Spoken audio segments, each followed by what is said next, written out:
Hello. Tut, tut, tut. How is everybody? Who's here? Bob, Hilda, Sheila, Beata, Ray, Beverly, in Geelong.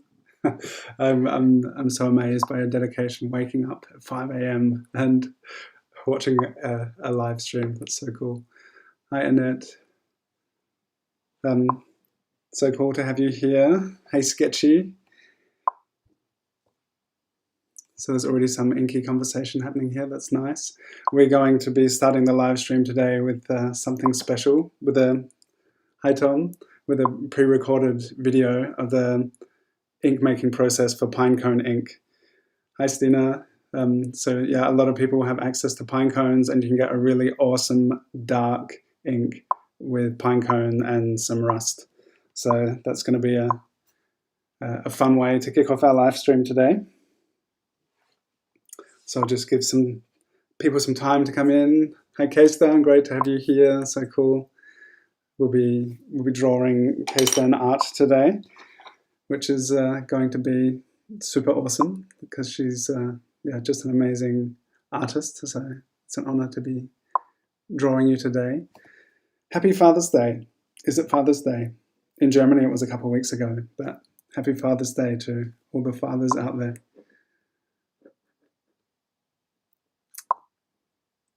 Cool. Has anyone made any Pinecone ink yet? I know a few people in the Ink Naturally course have already tried out Pinecone ink. Andy, I don't know if you're here, but so Karen, Tom, Jacqueline, Holly, yeah, cool. So great to have you here watching with us today. And yeah, so I just mentioned we're going to watch a video together of me making ink. So if any of you have any questions about the ink making process, we'll watch this video, and in the chat we can clarify some things afterwards. So this will, any of you who haven't made your own ink yet, this will hopefully make it really kind of accessible and easy to get into. And yeah, I second what Sketchy just said. Thank you, K-Stan, so much for being here, and you're a totally excellent artist. And all right, okay, Clover tried some Pinecone ink, so maybe we'll get a bit darker with a few tips today, so let's get into it. For any of you who may have pine trees around, you know how there are certain stages of the year when there's pine cones all over the ground, and it's these kind of things that are really abundant are great to use. And this is something that I would a lot of the woody kind of pigments that we get are great to then add some iron, and then you have some nice dark light fuzz pigments and inks that you can use. So that being said, this woody nature of them, they're quite hard, and in the interest of saving water and time in cooking them, it's kind of a trade-off. You can smash them up and cut them up so that you don't need to fill your saucepan with as much water while you're cooking them, which is going to save energy, it's going to save time. Or if you've got some time and some willpower, then you'll be able to crush these and cut them up maybe. So I have my Opinel knife here, it's nice and sharp. And I find that if you cut in to this area where the segments are joining on to the core of the pine cone, then it can be, you can, with a bit of effort, you can chop them up. And yeah, so that's what I'm going to do now.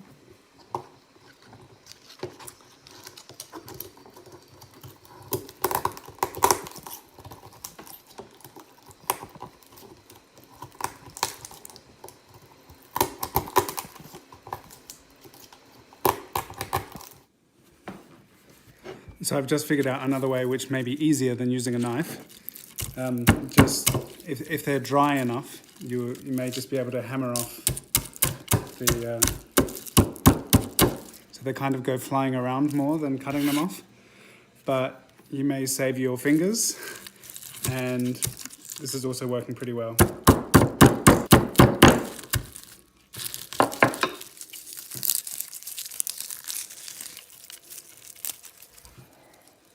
And it smells really nice. Here I have my Pinecone Brew, which as it's such a woody material to work with, I've had it steeping for days, and once a day I would just briefly bring it to the boil, which prevents strange things from growing on it, and also the heat temperature also helps to release the pigment. So now it's been a few days. It smells amazing. It smells like a sauna. It's got this really lovely pine sap scent. And now, as with all the others, I'm just going to strain off the liquid into my jar, and yeah, then we'll have our ink to work with. It's got a really interesting kind of orange, red kind of colour. This will need to be reduced further. I can see on the pine cones there's also some kind of, I think the sap has been boiled and separated, and that's interesting. So this is the basis of the ink, and adding iron to this is going to give it a really awesome dark colour. So just like the acorn ink and the cherry bark ink and any of these plant materials which are high in tannins, we can use our iron to make a really nice dark ink with it, which will improve the light fastness of it and just give it that really luscious, dark, inky feel. So yeah, pine cones, such an abundant source of natural ink. I was going to leave it at that, but I thought it's going to be really interesting just to show. I think this could still really be reduced to make it a lot darker. It looks like it's going to be really light ink, but I will just show you what's going to happen once we add some iron to this. So I have a plastic spoon, which I use with my rusty iron mix. So this is vinegar and rusty screws and nails and stuff. And just take a spoon of this, and we'll be able to see how so a plastic spoon, because you don't want this coming into contact with anything metal. And I'll put like a teaspoon of that in here. And you can already see the way it's darkening. So just kind of, I guess, use the spoon to distribute that. And I think this is just this wonderful kind of magical alchemical process, adding the iron to tannin-based things. And look at that. It's both Pinecone ink, and this is just incredibly dark, and this has a really lovely reddish brown colour. So 2 different inks from one pinecone. Well, a few pinecones. So that was fun. It was great to see so many comments coming along. So there was one idea about putting a towel or a bag of the pine cones. I'm not sure if you'd break off the segments very well doing that, but it could be enough to just compact them and save space as you're cooking them. So that could work too. Be cool.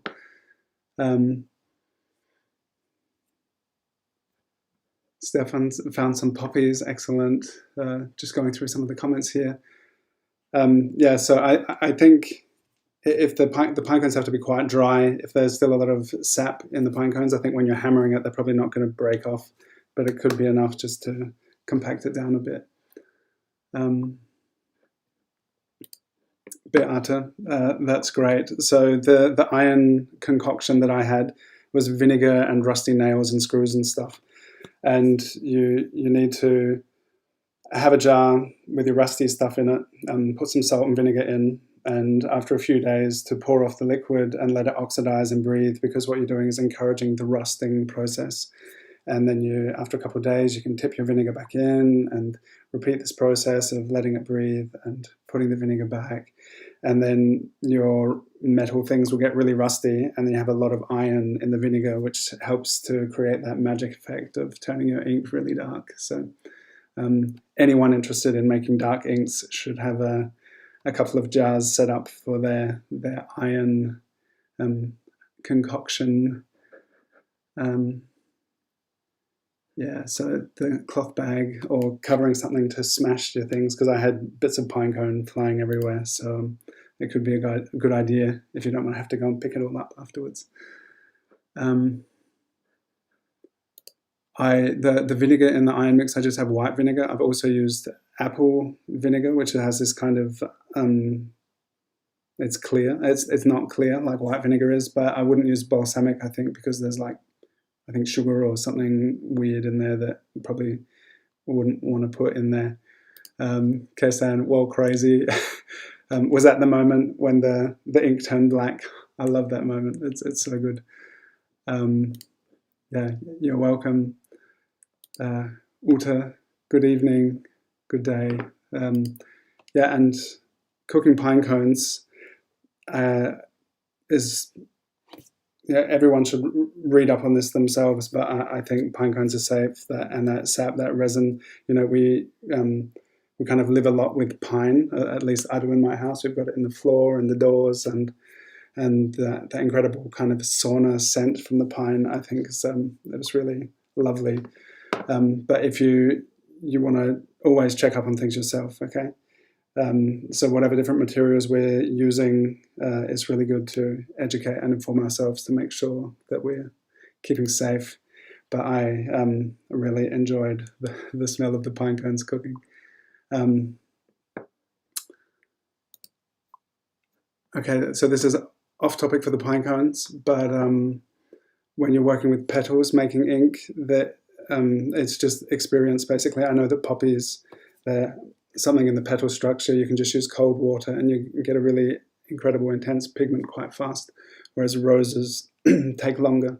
So using a low heat or sometimes just boiling water and letting it steep for a while, rather than cooking the petals themselves, sometimes that's enough. Hello Margie, welcome, and happy Father's Day to all the fathers here. So let's start doing some drawing. Yeah, we have Keistan with us, which is so nice to have you here with us. And she's such an incredible artist. Check out her work. She said that her first portrait, maybe one of the early portraits, was actually a sketchy portrait a few years back. So if you use Sketchy, check out her account, and you can go back through or even on Instagram at Keistan Art. Maybe you could just pop that in the chat and then everyone can have a look. Yeah, she's just such an inspiring artist, working in oil, I believe, and just a really beautiful approach to portrait painting. So yeah, it's nice to be working on a piece of you today and sharing that with everyone. And because I'm working with the pine cones, and this one here I particularly like. It has this kind of uneven slant at the bottom. And when I get to the pine cone stage, I also took a photo of this pine cone for you. So if you're drawing along, you'll be able to work with that. And so the two inks that I made in the video, I have both of them here. I'm going to be working with elder pens, which I have cut from dead elder branches. And I've got one for each ink. So for the iron-based ink, I have one. And if I were to mix that with the other one, it's going to make the other ink darker. So I want to keep them separate. So I have these two different tones, and I'll just do a little color test here to show you how they look. It's pretty cool. It has this kind of warm gray-brown color. So that's with iron and without. has this kind of really nice, subtle, orangey, red, brown color. And I think these are both super nice colors. So it's going to be fun working with that. And you can, of course, feel free to draw along with whatever you've got.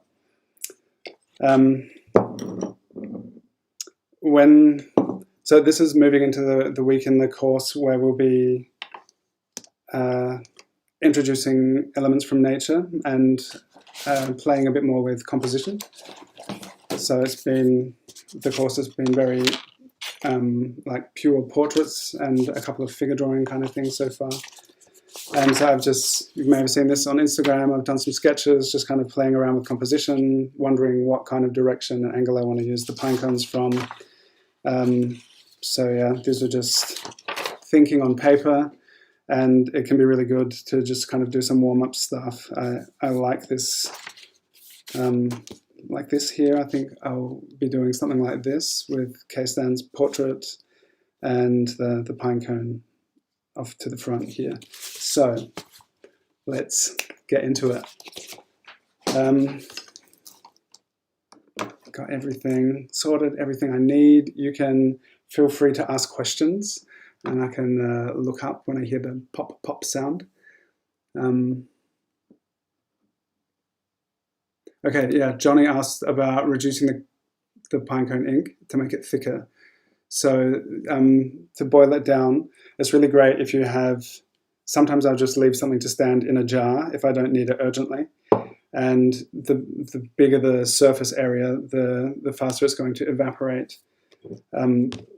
So I've filtered these inks, and I either put cloves in or clove oil to prevent it from getting moldy, and then I just leave it to evaporate. Or if I know I need it really soon, then I'll have it in a really big saucepan. So it's has a large surface area. Just put it on a low heat, just enough to get it evaporating. And as you kind of swoosh it around in the saucepan, you just see how it's intensifying. And I think it's great just to have some strips of watercolor paper to dip into the ink to just see what kind of intensity it's achieved so far. So that's that's the way that I've kind of adapted to reducing my inks, to see how intense they are. So I hope that covers that for you. Sketchy just put up the link to K-Stan art. Such incredible portraits. I love it. All right, now let's start drawing. So I was wondering, I generally start with, I just kind of jump into pen, and yeah, okay, we've been watching a movie together. So I was thinking about starting with a pencil, but since we don't have heaps of time anyway, let's just get into pen. So we'll just be brave and start drawing. And the interesting thing, working with two different inks. So maybe now we could start with the lighter ink, and then you kind of have a bit of flexibility if there's something you're not totally happy with, that you'll be able to change it. But yeah, I'm gonna get into it now with my light Pinecone ink. And I don't know, there's a bit of I think it's kind of cropped here differently than it was before on my iPad, but it's okay, whatever. I'll just start drawing. So just kind of pick a point and just go for it. So this eye has grabbed my attention. And as I have mentioned previously, yeah, this is kind of the approach. If you haven't watched me drawing before, I like to kind of bounce around the drawing and kind of let it, yeah, I let it kind of develop as I go. I used to do a lot of like preliminary drawing stuff, and sometimes get pretty hung up on getting the likeness right, and then wouldn't get it right, and sometimes it's fun just to get drawing. So And that's the cool thing about drawing with ink, is it's just such a good teacher, because you really have to think about each line you make. And so here I'm using a lighter ink, which is it gives a bit of flexibility, but I'm still thinking about it in the same way as if I was drawing with a really black ink, that you're just always looking at the reference. So I'll just quickly kind of be like, I'm here, like from this point, if I move over here, where am I making my mark, and what's this angle like compared to this angle here, and just constantly comparing and lining up and working my way around that way. So you can work like that with the pencil, with any tool really, but working with ink has really kind of helped me to just be confident in the decisions I make and just commit. I guess that's it. It's about committing. I think when I did a lot of pencil kind of preliminary drawings, I would spend so long, sometimes end up with like a finished piece in graphite and then just paint over it. So with a lot of practice, you can just kind of eliminate that step in between, and it can become really kind of more alive, I think, without being bound to a really tight preliminary drawing. And yeah, these pens I've cut with a flat edge. I love working with these. It's a calligraphy style pen, so you can basically use it like a flat paintbrush and really pull nice, bold, thick lines with it, and it's really become my drawing tool of choice. There's interesting moments here where it's like, okay, we've got a slight, we've got a bit of perspective and slant on the head. It's not just straight up, so it's important to check here how close, like how the nostrils line up before committing to that. So the top of the second nostril, I think, is a little lower than the top of the front nostril. So just checking those things before we commit to a line can be pretty helpful. Just take a moment to compare and line things up, and kind of by eye, or you could use a straight edge if need be, where you just line up things and just constantly comparing, where is the nostril compared to the corner of the eye, where is this nostril compared to that nostril, where is the corner of the mouth compared to here, and just comparing all these things is just kind of the way that I work my way around drawing a portrait. Drawing anything really, just with portraits, and have kind of more of a desire to get a likeness. When we start drawing the pinecone, it's really liberating not to have to worry too much about the likeness, which is a cool thing about drawing from nature.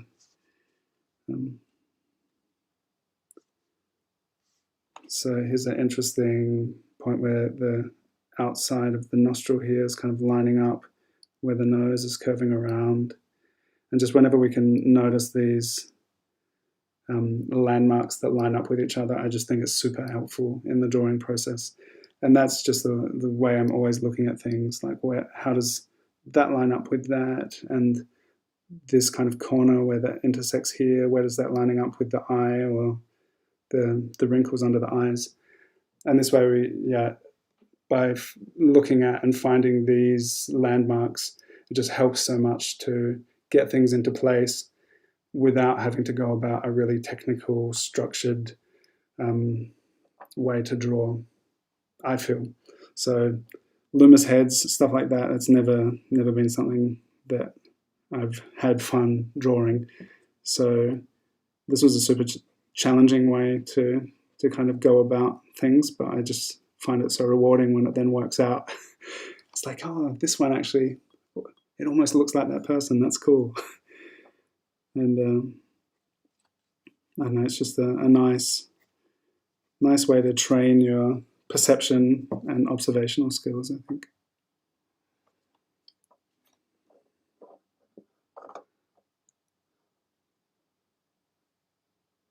Yeah, a bit onto. So if there's a subtle tilt to the photo, it can be pretty tricky to line those things up, as Kaysan says. Yeah. So perspective's super interesting. So there's the one way of really, you kind of find your slanted line, your perspective, like imagining the vanishing points, or you just constantly keep checking this way, lining things up. Oh, that's actually a little bit lower than this eye over here, and then it goes much further down. And that approach for me really helps.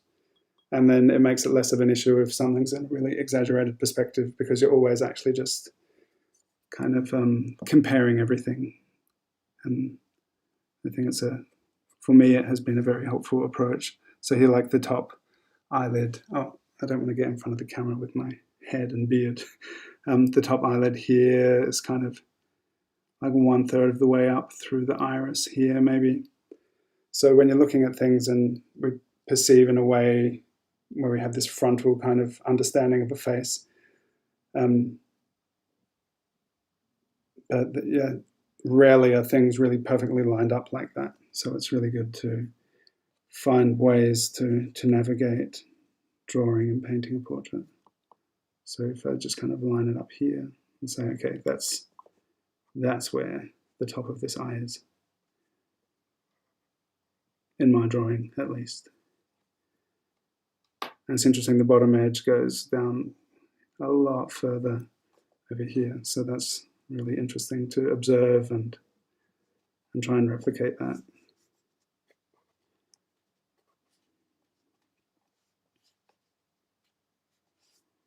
I'm just kind of jumped over here for some reason, away from the eye. That happens sometimes. Be drawing somewhere and then find myself on the other side of the face. When I'm just drawing by myself, I don't notice.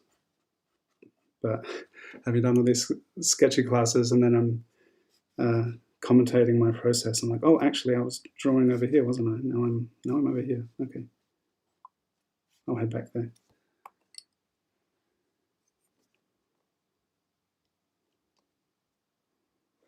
And pay attention to the thickness of the eyelids. Eyelids are not just like a thin sheet of paper. They really have, there's anatomy to the eye and the eyelids, and by incorporating that into the drawing really gives a clear sense of form and kind of realness, even though it's just scratching with a stick and some pine cone juice on a piece of paper. Creates that illusion of a believable face.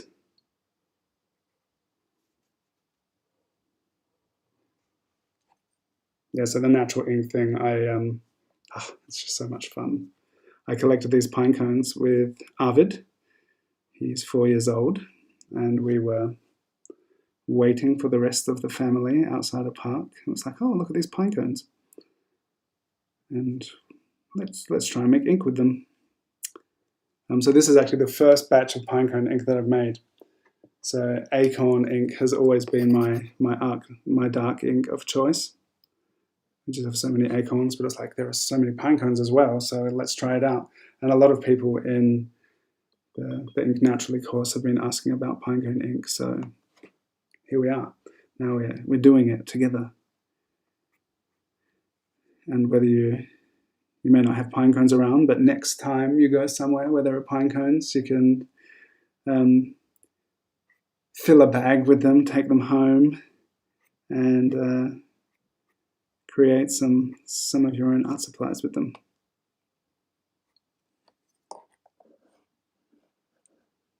Margrieta's here. Nice to have you here. It's it's lots of fun. So I also think that there's a place where we go to the coast sometimes where there's a lot of pine trees, and to collect pine cones on holiday and then bring them home and make some ink. And then there's the story of the holiday flowing into the ink, which is then also becoming part of the paintings that we do with it. I just love taking the story of place through the natural objects and adding that kind of contextual layer to a painting, to a portrait. Okay, I have some black. I have charcoal that I collected from a barn that I watched burn down. And at 4 o'clock in the morning, I was woken up and went out and watched this barn burn down. Fortunately, no one got hurt.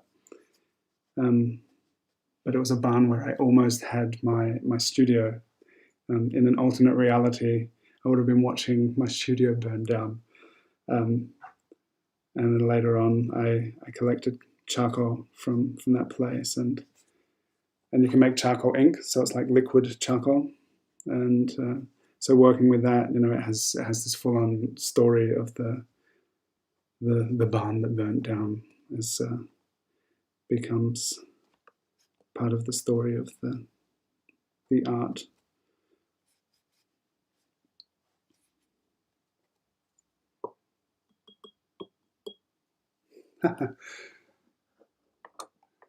Yeah, Stina just letting Marguerite know that she missed out on me smashing things. So you could, afterwards, you can watch from the start how I smash my pine cones.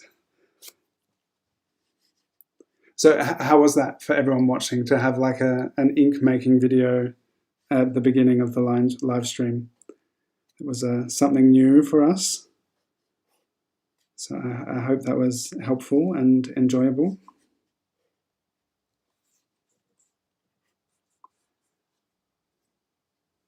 I'm starting to notice that I've distorted some things perspective-wise here, like the eyes are looking a bit small. I'm kind of stretching out the face, but that's okay. We'll just go with it. That happens.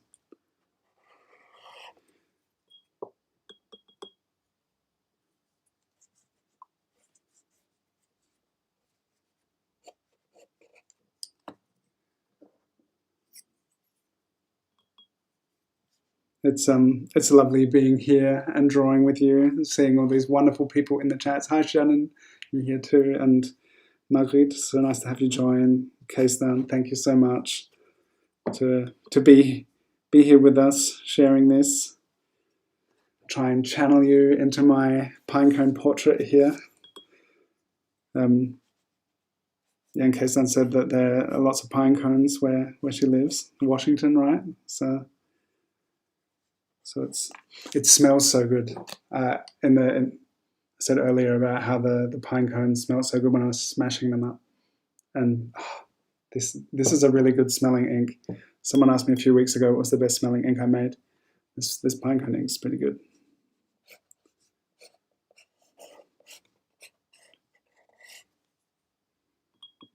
Okay, so I've done a lot of kind of careful, controlled work over here with the portrait, and I'm just wondering how am I going to integrate this lovely pine cone into it. So as I'm working here, I'm kind of already thinking, okay, where am I going to put this? I'm thinking about the composition. I did my little sketches earlier, but I want to get ready to have a clear space for where I'm going to put my pine cone. And I just love doing this kind of thing, putting the art supply materials, the different plants into the artwork. I think it's a super fun thing to do, like painting poppies with poppy petal ink. Or the worst smelling ink I ever made was a mushroom ink, and I did a drawing of the mushrooms with this ink, and it's just such a fun way to connect to nature and my surroundings and have that be part of the art. And instead of buying art supplies, which I may or may not use, it becomes this kind of cool family foraging activity.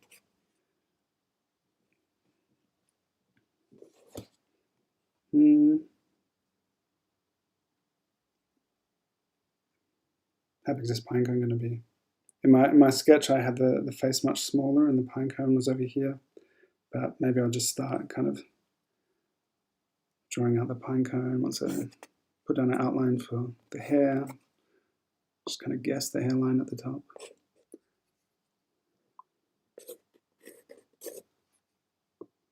So how many people are drawing along? And how many are eating popcorn and just hanging out?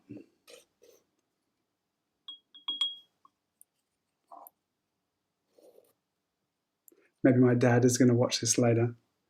He's secretly been in the background of the Ink Naturally course. And apparently he's watches some of the videos and hasn't been drawing all of the pieces yet. So if you're watching this, Dad, you can, happy Father's Day. I forgot to say that when we talked this morning. You can draw along as you're watching the videos. Just go for it. Just draw.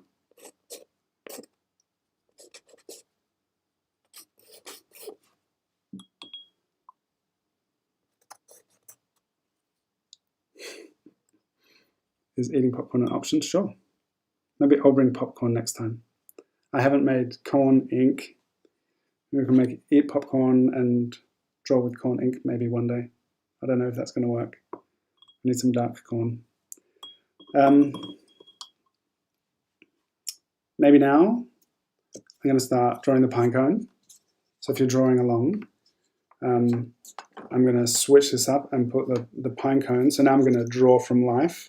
But if you like, you can draw from this photo.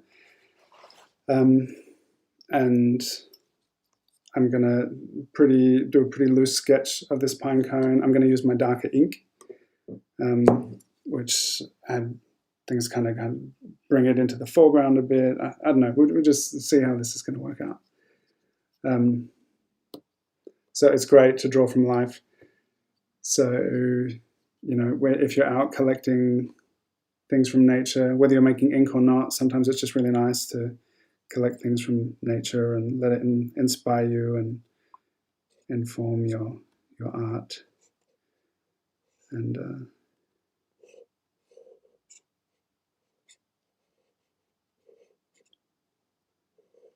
just do a cool,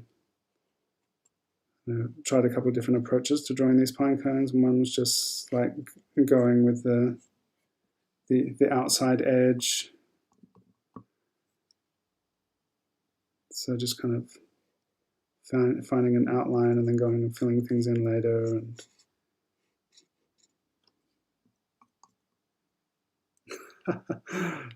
Stina's drawing with the sticks and cursing. So apparently some of you have been having a hard time with the stick pens. It can be challenging. I've been through it all. Like here, sometimes, still now, I have these big globby messes of ink, but I just I love being able to make my own tools, and so keep practicing.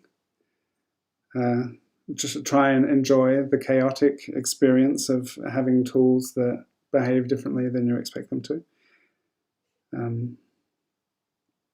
That's what I do.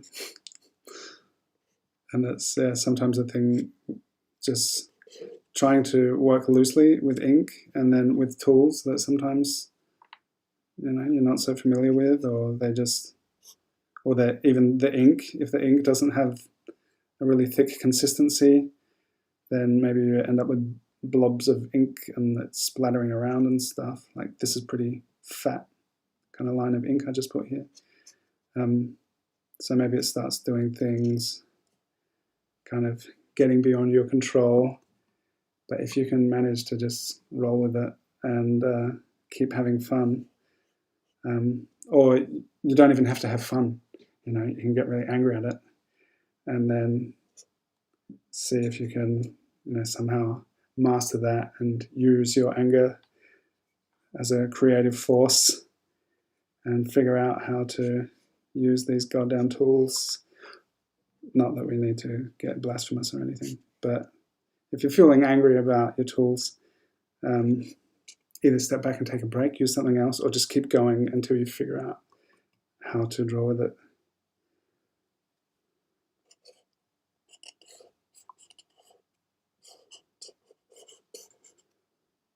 So I think this is really fun. I like this kind of angular, sketchy approach to things. I think there's some really interesting shapes here, like in the pinecone, and these negative spaces, and had this big blob thing happen here, just as I was speaking about the uncontrollable things that happen sometimes. Yeah, I think this is kind of a fun pinecone to have in here, honoring the pine cones that have become our ink for today, my ink.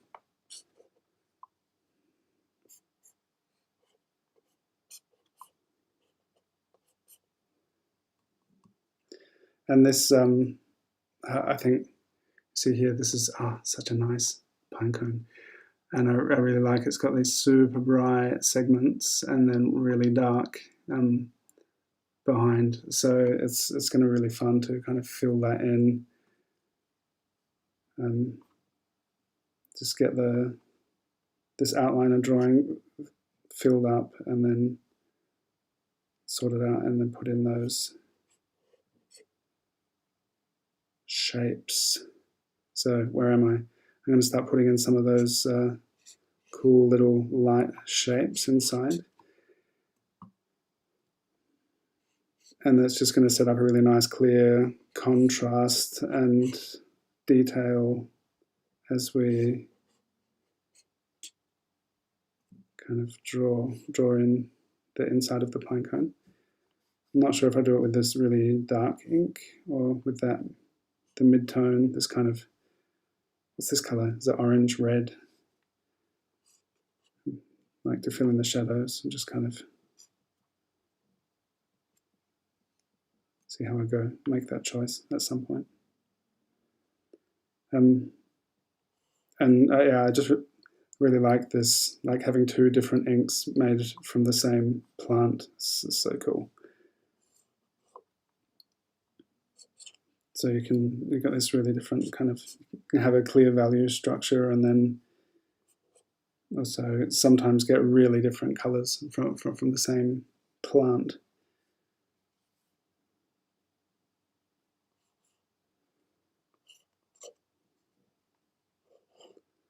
And for those of you doing the Ink Naturally course, later this week, there's going to be some Avocado ink, and Avocado made 3 very different inks, which is just, avocado.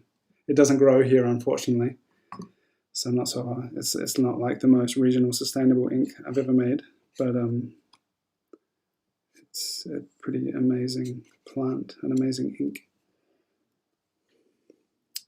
So here's my pinecone thing down here. And that's, yeah, the thing I mentioned earlier about it's nice to not have to be hung up on getting the likeness right and stuff. It's kind of a liberating thing to do, to draw something from nature.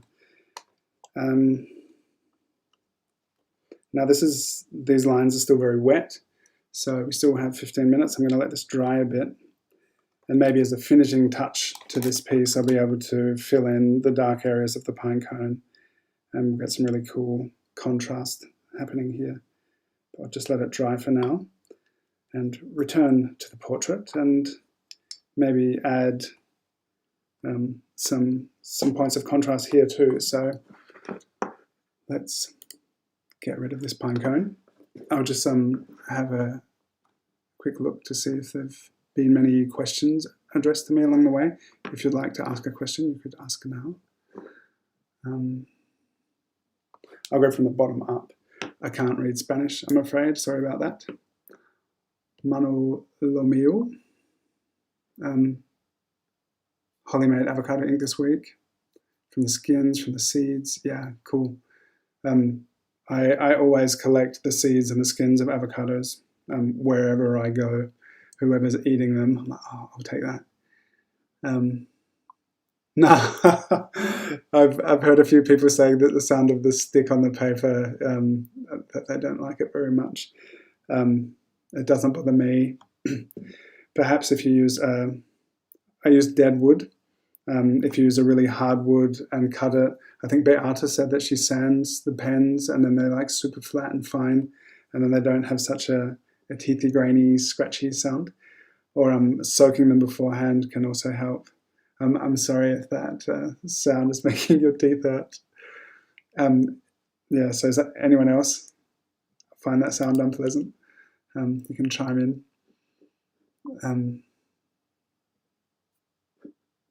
Cool. Beverly put her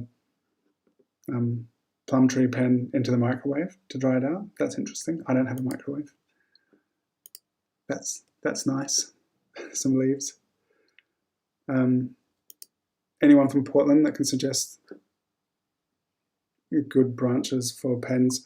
I make sure it's not poisonous. So I don't know if you have yew tree going there. Don't use a yew tree.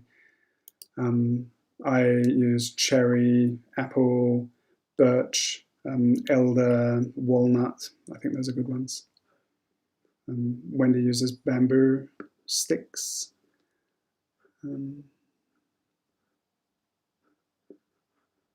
Yeah, Beverly is mentioning The Organic Artist is an incredible book. You can make all of your art supplies, and it goes through all these recipes, how to make paper, how to make brushes and pens and ink. It's The Organic Artist by Nick Netto is a great book, great reference for all of this natural art stuff.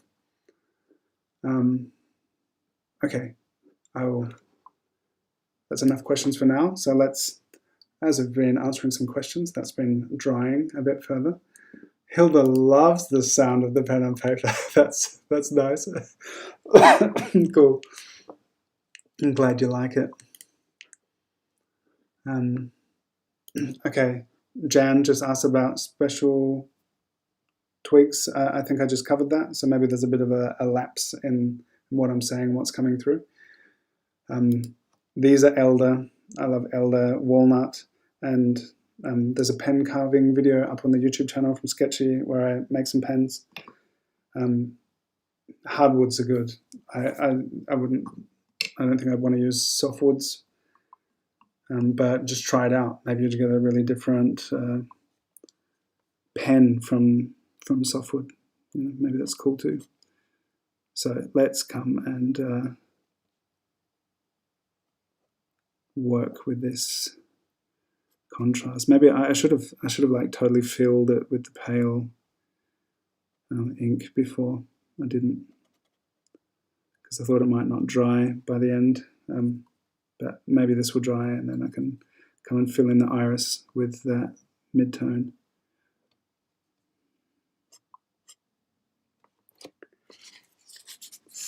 And sometimes you get a bit too much ink on the paper, and having paper towel to soak some up can be very helpful.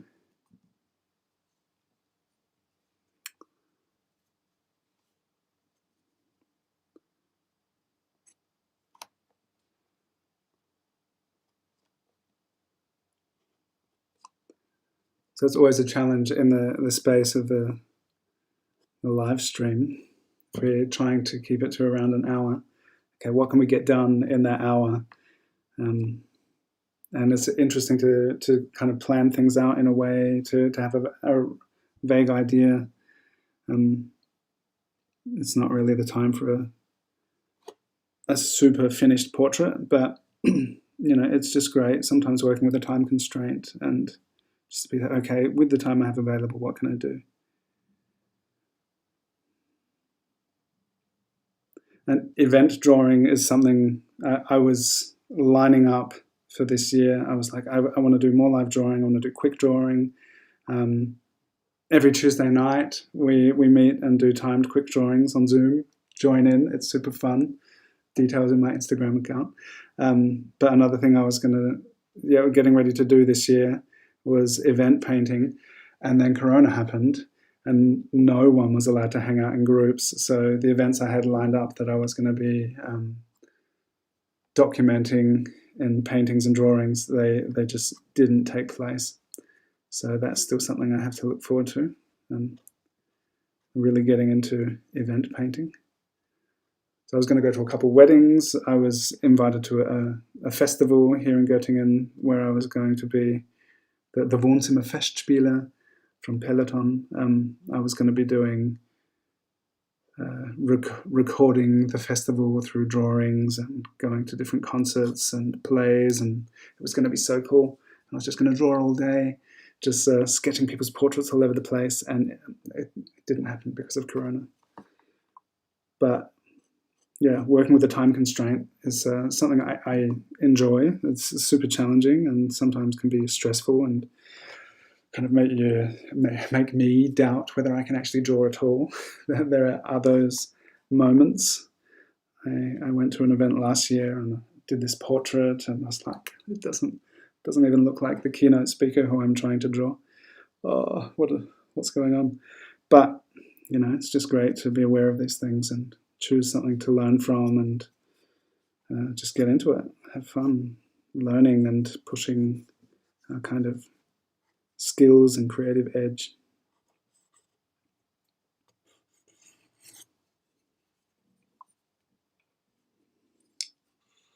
Some of this is really wet down here, so maybe I'll just speed up, for the sake of our live stream, speed up some of the drying of these bits. It doesn't matter if it gets kind of smushed and dirty. Maybe that's even cool. Okay, that will dry a bit quicker now.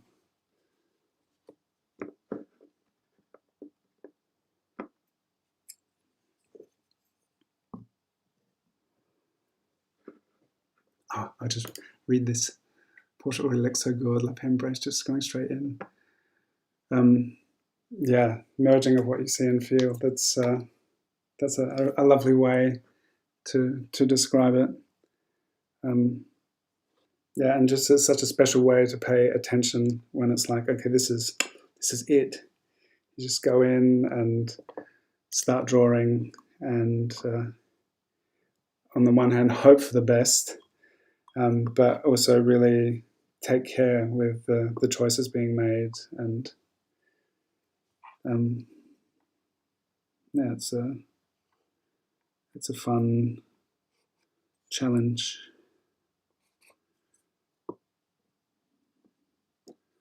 All right, there was, I think,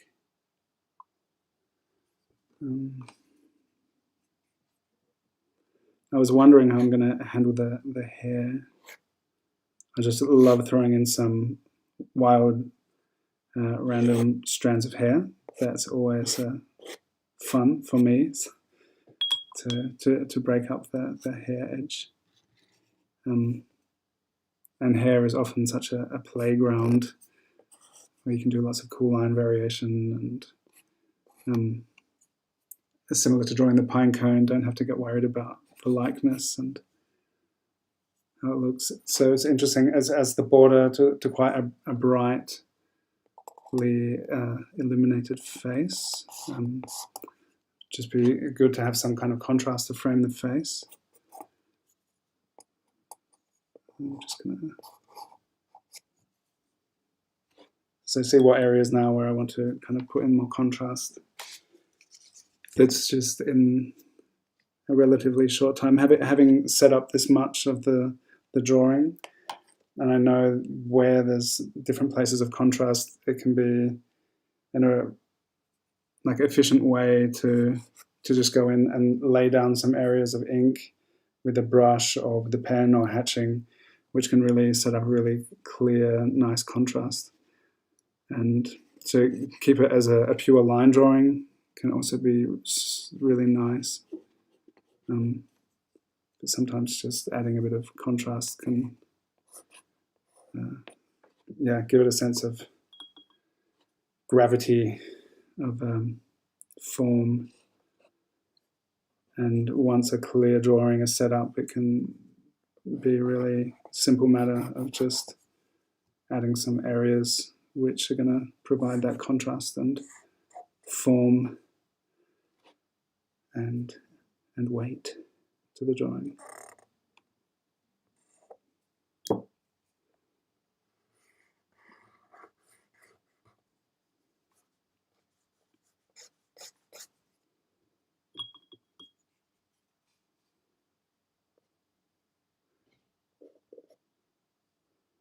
You want to be careful not to go in and blur and bleed out these dark inky areas that I've kind of created. Which is sometimes a very tempting thing to do, to get in too close where it's really saturated and then blah, the ink goes all over the place. And that's just something I guess that we learn with, and from the experience of doing many pieces to know. It's good to gain that experience of like, okay, where should I step back and just leave that for now? Or where can I just jump in and make a mess? Or where am I going to be able to push things in a semi-controllable way? So I like working with the kind of chaos that this wet medium provides sometimes. But yeah, it's just such an interesting play of control and chaos. It's a fun thing that we're all doing here together, learning this game together.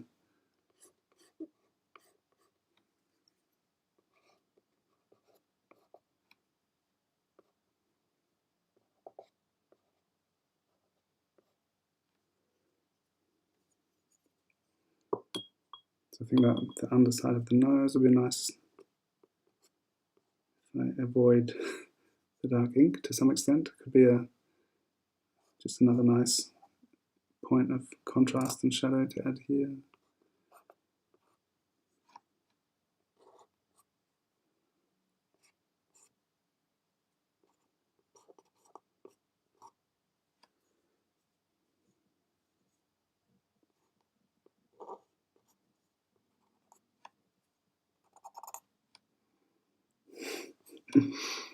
Now I'm becoming conscious of that scratchy sound of the pen on the paper.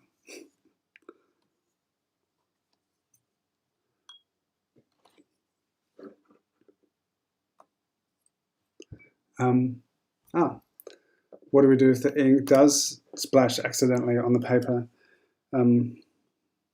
So paper towel can be your friend to kind of soak it up a bit. Sometimes you just end up with some kind of splatter which is not savable.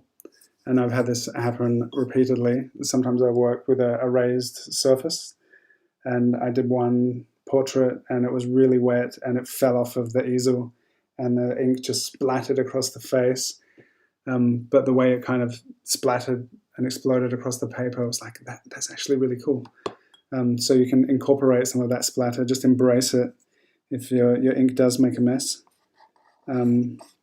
If you can't lift it with the paper towel, sometimes it's cool just to leave it there and end up with some unpredictable things happening with your work. Now I want to fill in this pinecone a bit. So I'm going to take a brush, since it's almost been an hour, so we'll go a bit longer today, and we can talk a bit and ask more questions. I'll have more focus and attention for the questions, and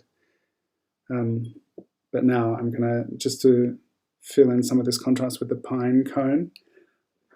I'll put the pine cone back up for everybody. So now the line work is kind of dried. I'm just gonna fill in a lot of these areas. Some of these forms that I guess it's okay. Some of it is like negative shapes between the segments of the pine cone. Some of it is those bright segments. And I wondered about making this totally dark, like with the dark ink with the iron in it, but try this first, just to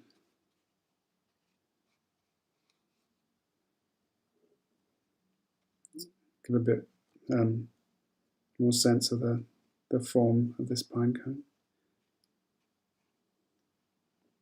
How's that? Now I feel like the contours outside that should be a bit thicker. Now that it's kind of more pigment inside.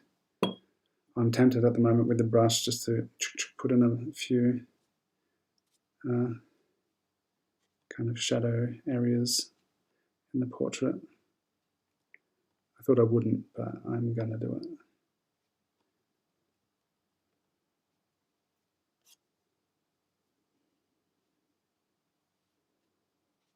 So I really like the combination of working with a pen with these really like crisp, clear lines and doing some brush work. And you can do, I don't know, cool kind of dry brushy textured strokes. Whoop, dark ink.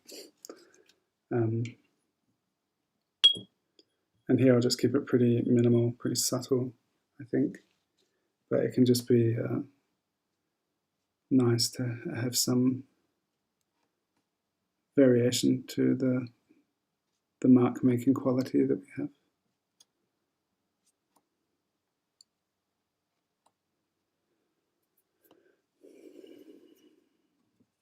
And I feel like I've lost something a bit here with the Pinecone, so maybe it needs more, because it's a pretty graphic shape, and I don't know, I think that quality's gone a bit, so I'm just gonna make it a bit more chunky, some thicker lines.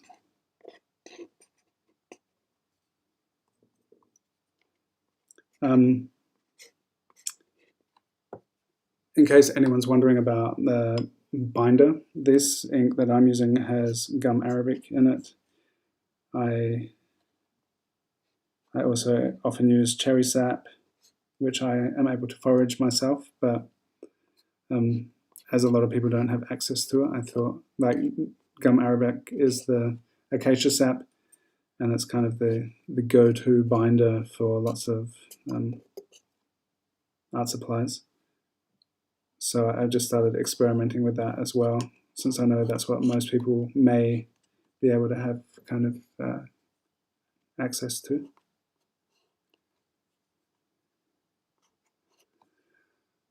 Asmir Art has just joined. It says it's too late, but you'll be able to watch the recording. Also have a nice ink making video at the start of this recording for you. So you've joined us at the end, but you'll still be able to watch.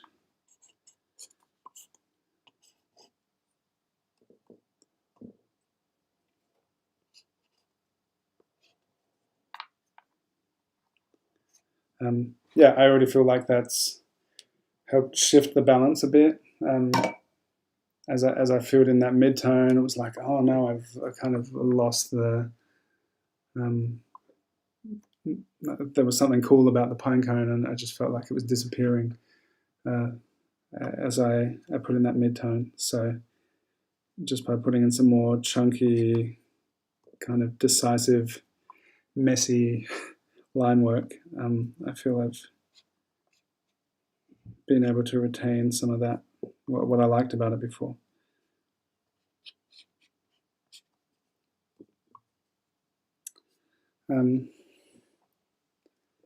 But maybe, since it's past 10 o'clock where I am, I will leave it at that for now.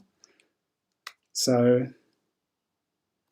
yeah, I think this is an interesting kind of composition, the play between the natural element, the source of our ink, and Keistan's wonderful visage. It's yeah, nice having this face with these soft, subtle, gentle features, and then just this kind of chunky, kind of stylized compositional element of the Pinecone here. I think it's kind of fun portrait. So if there are any questions now, feel free to ask, and I'll just look through here and try to address everyone's questions. And if you're done for today, thank you so much for joining us. It's been really fun sharing this natural ink portrait journey with you. If you're interested and you haven't already, sign up for the Ink Naturally class. I think that the link is probably below this live stream and video, where we're doing a lot of different natural ink experimentation, making ink and doing lots of portraits with amazing muses together.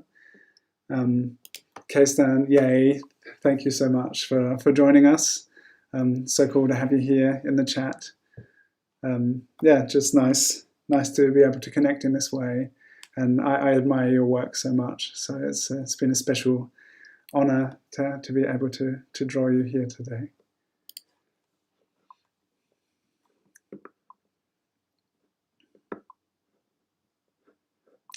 Carol, if you just joined and you're too late today, then feel free to watch the recording of the broadcast. And thank you so much, Sketchy, for the opportunity to be here and to share. I'll just switch this around so I can talk to you all, and maybe get rid of this pine cone. So yeah, thank you for being here and sharing together in this way. I'm really looking forward to seeing what you've drawn. So you can do hashtag Ink Naturally and or hashtag Drawing with Dylan, and tag me in your Instagram post. I'm Dylan_Sara on Instagram, and I can't wait to see what you've all been working on. It's always so awesome to see the work that people are doing that comes rolling in, and seeing what inks people are experimenting with or whatever materials you use. It's just great to see, great to be creating together, and it's so special to be all working on the same portrait, but from so many different approaches. It's such a cool process. This is a cool question. Sketching in thumbnails. I don't always do it. I did this time around. I did some sketching because I thought I really want to. Because I'm such a fan of K-Stan, I really wanted to kind of get to know her face a bit before I started drawing live. So today I did do some sketches beforehand, and since I'm focusing on composition now in the coming week of the course, when I'm working with a more complex composition rather than just the face, I really like to do some thumbnails to figure out what's going to be a really fun way to make an interesting composition, and how to incorporate different natural elements or different compositional things into a piece. So thumbnailing is really awesome for that. Ah, yes, thank you, Sketchy. So many people ask, what about the light fastness? Don't these inks fade? And it was a question I asked a lot as well. So to address that common question, I've recorded a video. So the link is here. Thank you for sharing that and reminding me, Sketchy. It's some of the inks do fade. Having the iron in the ink helps with the light fastness. So the really dark inks and mineral-based inks or earth pigments, they have a much better light fastness. But the process of watching inks change color and watching it fade, sometimes just oxidizing on the paper, the ink will change color. So it's very different than getting something from the art store with your Pantone color swatch, and this is exactly the color it's going to be. You take something from nature, and depending on if there may be some impurities in there or how acidic or alkaline your ink is, there are a lot of things you can change that change the color, and then the paper changes it, and the air will change the color. So there's a lot of variables, and some of that is addressed in the video. So check out that video. Thanks for sharing the link, Sketchy. Sketchy John. Father's Day dinner to go to. Thank you for being here, Beata. Thank you, everyone. Thank you, Asmir. Yeah, I hope you have a good day too.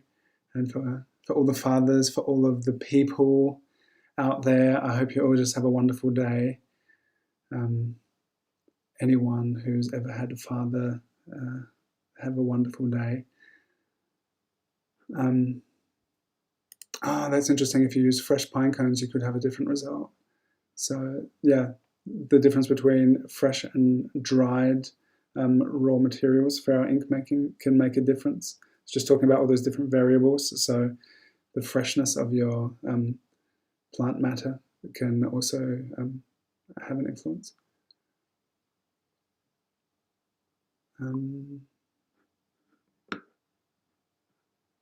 Yeah, so here, specific question to the gum Arabic.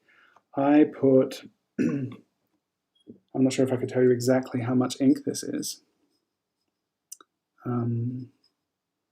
Maybe 30 milliliters, a teaspoon of gum Arabic in here.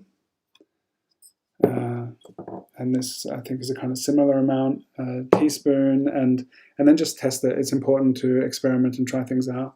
If you then test your ink and feel like it's still too watery, then add some more gum Arabic, mix it up, give it a stir, or just let it seep and dissolve into your ink, and try again. So I don't have I don't use recipes, and I always end up with different amounts of ink anyway, always reduce it to different quantities. So you just kind of, at some point, get a feel for how much gum Arabic or binder you like to work with.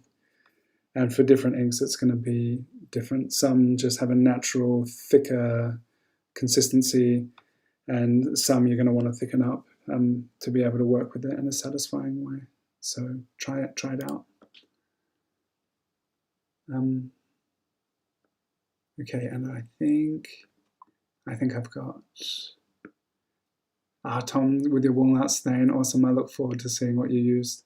If anyone's still hanging out here, what did you draw with today? If you're drawing along. Johnny, yeah, I think my kids are beautiful too. It's nice to have them join in with the ink making, and so cute when they pick up things. They're like, here, Dad, maybe you can use this for ink. And yeah, then we get to paint together, and it's a super fun way to hang out together. Oh, that's nice, Holly. Glad that it's soothing for you.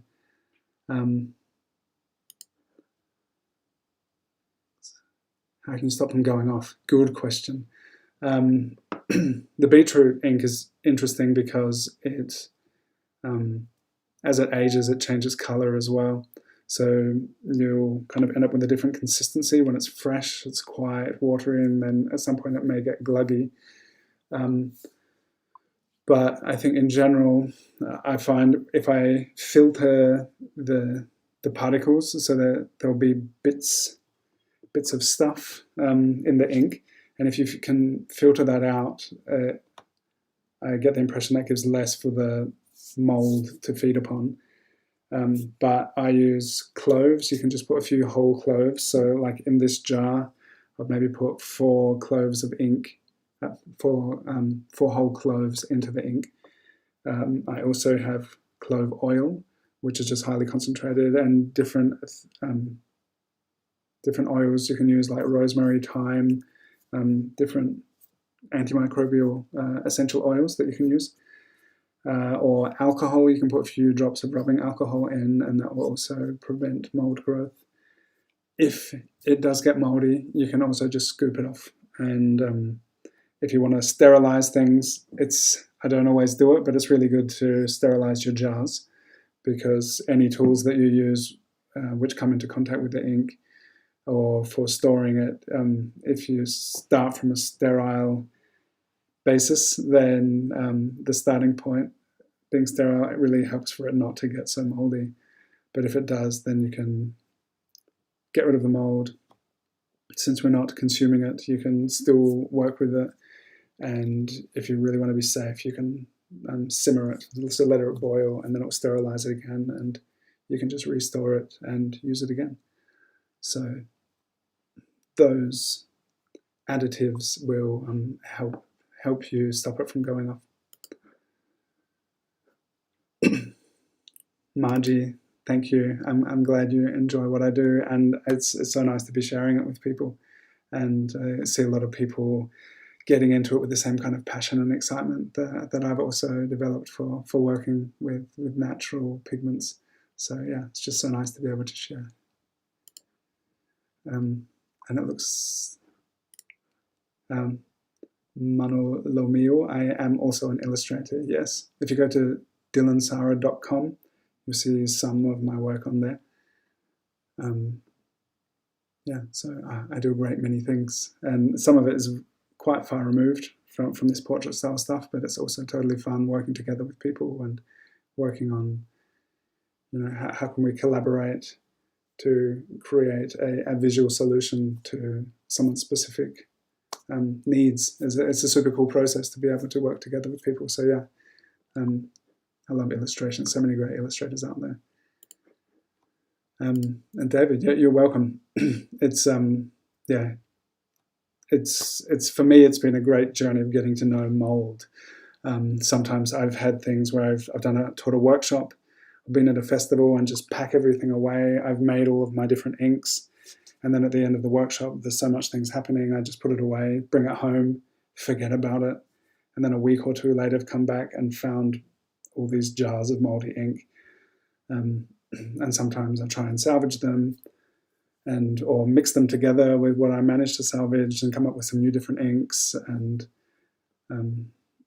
ideally you can do it outside, so the mold spores are not flying around. But yeah, it's just something to to get some experience with. If you can prevent it, take the precautions that will stop your inks from getting moldy. Oh, that's cool. Using turmeric with avocado ink made it more pink. Yeah, so it's so much fun just experimenting, trying all these different things out, how the different plant pigments interact and relate with each other. So it's just such an enjoyable process, figuring all this stuff out. So that's it for today. Thank you so much for joining us. That last question, since when have I been painting? I've spent the last 10 years really, I'm 38 now, and 28 I had a bit of a crisis and realized I really just want to paint. So the last 10 years I've spent really focusing on painting. I always liked drawing, but never took it very seriously until about 10 years ago. So yeah, 10 years of putting in the work, and it's been very rewarding, and I've been able to work with a lot of interesting subject matter over the past 10 years. But it's never too late. I've met people who started drawing when they were like 70 and just totally get into it and create amazing work. So it's always a good time to learn. Yeah, so once again, thank you very much for being here and for joining me, and see you around. See you next week. I'll be here next week. Hope you will be too. Bye-bye.